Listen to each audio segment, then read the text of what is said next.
अञ्जलि कपूतं कर्कडं स्वस्तिकं दोलं पुष्पकुडं उच्चङ्गं शिवलिङ्गं दोलं पुष्पकुडं उच्चङ्गं शिवलिङ्गं कटकावर्तनं कर्तरि स्वस्तिकं कटकावर्तनं कर्तरि स्वस्तिकं शगड चङ्गु चक्रं शम्भुडं पाशं पाशं कीलकं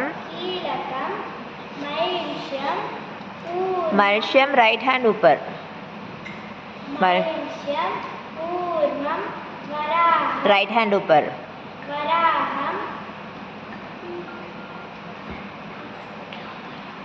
गरुडं नागगन्धं तत्वा वेरुण्डं What's your name? साक्षिता Clap for Shakshita.